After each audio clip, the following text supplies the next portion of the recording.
Majapahit tentu bukan nama yang asing. Adalah sebuah kerajaan digdaya yang berdiri dari tahun 1293 hingga 1527 Masehi. Welcome to Secangkir Ilmu.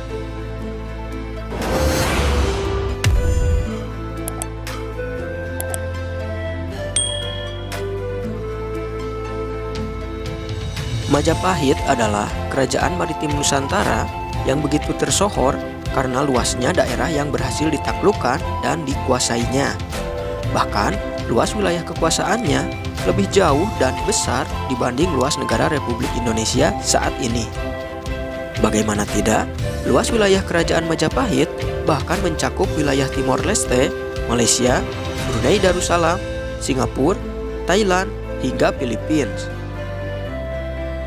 Namun, bukan tentang kerajaannya yang akan kita bahas kali ini, melainkan salah satu tokohnya yang begitu melegenda.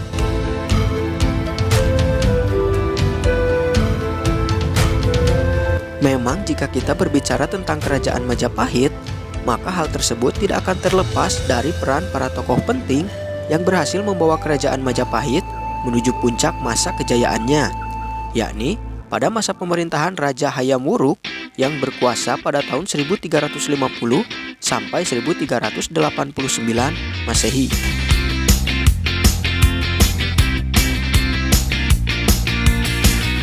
Berhasilnya Raja Hayam Wuruk membawa kerajaan Majapahit menuju puncak masa kejayaannya tidak terlepas dari peran penting sosok Mahapatihnya yang begitu tersohor dengan sumpah Amukti Palapanya. Dan beliaulah yang akan kita bahas kali ini. Ya, beliau tidak lain adalah Sang Mahapatih Gajah Mada.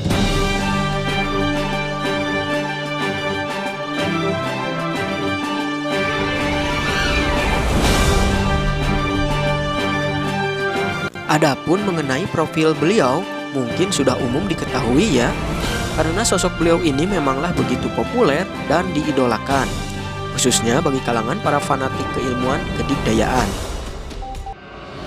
Betapa tidak, luasnya wilayah kekuasaan kerajaan Majapahit adalah merupakan sebuah bukti nyata betapa digdayanya seorang Gajah Mada ini. Hingga pada akhirnya banyak kerajaan lain yang pada akhirnya takluk dan tunduk di bawah kepemimpinan Majapahit.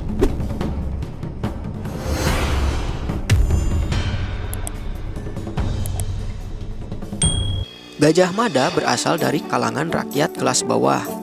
Beliau hidup sederhana di pelosok pedesaan yang jauh dari hiruk-pikuk pusat kerajaan. Namun kesederhanaannya tidak lantas menjadi alasan baginya untuk bermalas-malasan. Gajah Mada kecil selalu bersemangat untuk menuntut ilmu, baik kebatinan maupun keduniawian, seperti politik hingga strategi. Gajah Mada kecil berguru tanpa mengenal lelah. Maka sejak kecil, Gajah Mada memang sudah terbiasa melakukan tirakat, juga ritual guna menyempurnakan keilmuan kebatinannya. Dari yang masihlah tingkat ringan, hingga yang tingkatan sulit sekalipun, beliau berhasil menyelesaikannya. Dan di antara banyaknya ilmu kebatinan yang beliau kuasai, beberapa ilmu tingkat tingginya begitu ikonik sampai-sampai diidentikan dengan sosoknya. Dan berikut Mimin sajikan di antaranya beserta prosesi ritualnya lengkap. Namun, Mimin tegaskan sebelumnya, sebagai catatan, mohon untuk tidak sembarangan mencoba mengerjakan ataupun mengamalkannya, apalagi jika hanya setengah hati dan tanpa guru yang mursyid. Karena sejatinya, ilmu kebatinan bagaikan sebuah pisau bermata dua, yang sewaktu-waktu juga dapat membahayakan penggunanya sendiri, terlebih dalam proses ritual pengerjaannya. Di samping juga tentunya sudah bukan masanya lagi sekarang bagi ilmu kebatinan untuk menjadi fokus utama. Peradaban saat ini teralihkan oleh modernisasi yang serba canggih dan futuristik. Bukan lagi masa kerajaan yang rentan dengan berbagai invasi, perebutan wilayah kekuasaan, serta kudeta internal yang selalu mengintai setiap saat. Begitupun tujuan Mimin berbagi di sini, hanya sebatas untuk menjaga serta melengkapi pembendaharaan sastra historis guna melestarikannya supaya tetap ada hingga masa anak cucu keturunan kelak. Well, ilmu kebatinan dahsyat Mahapatih Gajah Mada yang akan kita kupas kali ini, yakni Aji Gelap Sayuta.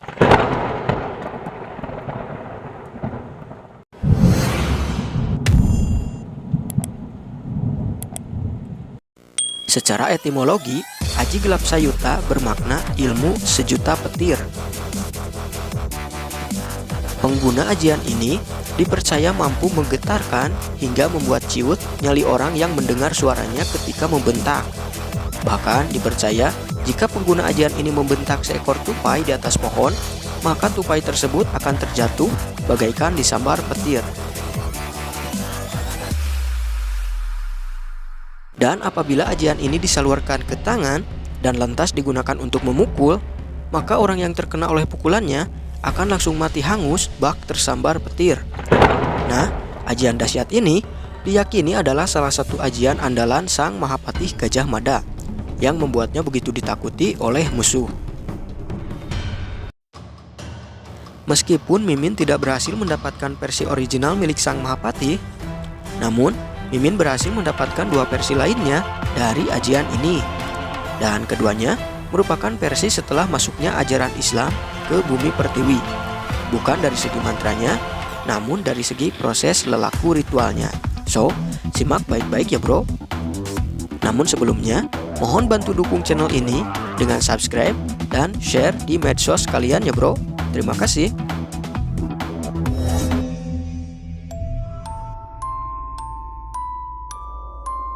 Proses versi pertama diawali dengan niat tentunya.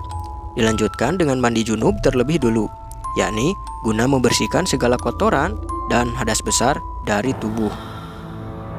Proses dilanjutkan dengan berpuasa sunnah selama 41 hari.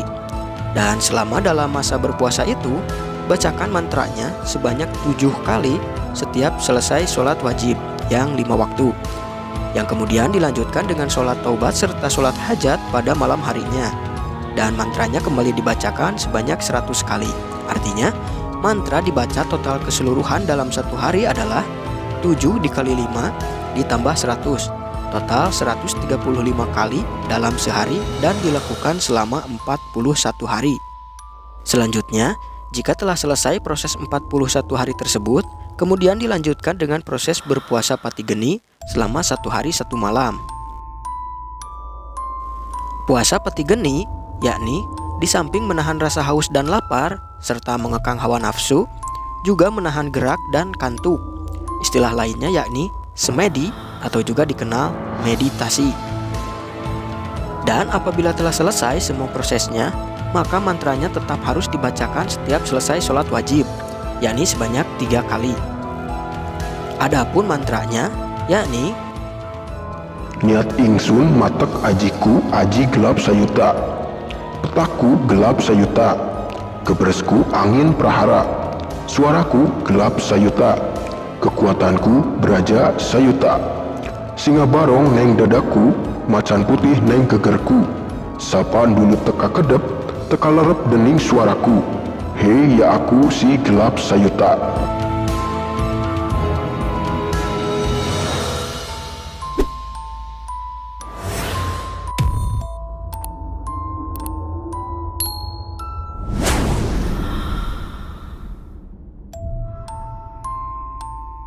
Untuk versi kedua, kurang lebih prosesnya masih sama seperti proses pada versi yang pertama, yakni niat, kemudian mandi junub yang dilanjutkan dengan berpuasa. Nah, perbedaannya adalah pada proses berpuasanya. Jika versi yang pertama diharuskan berpuasa selama 41 hari, maka dalam proses yang kedua ini mengharuskan berpuasa mutih selama 7 hari 7 malam.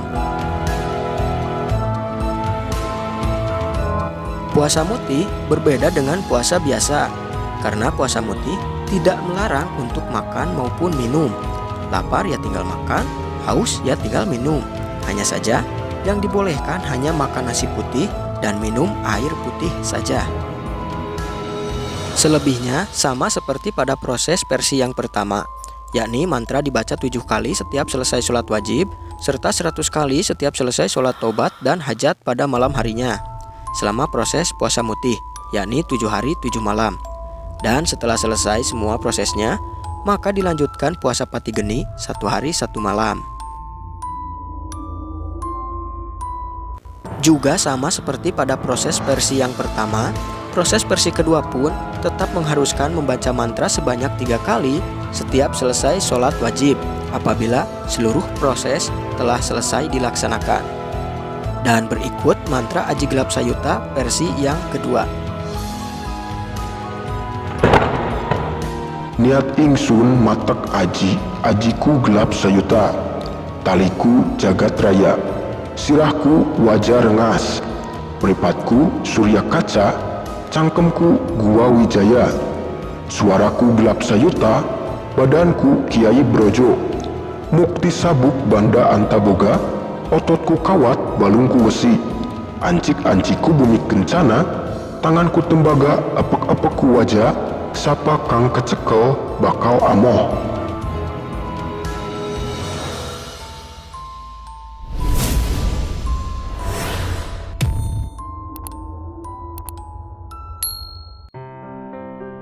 Sebenarnya masih banyak ajian-ajian dahsyat yang dikuasai Sang Mahapatih Gajah Mada yang tidak kalah terkenal lainnya seperti Aji Gelap Ngampar, Aji Saifi Angin, Aji Lebur Saketi, dan masih banyak lagi.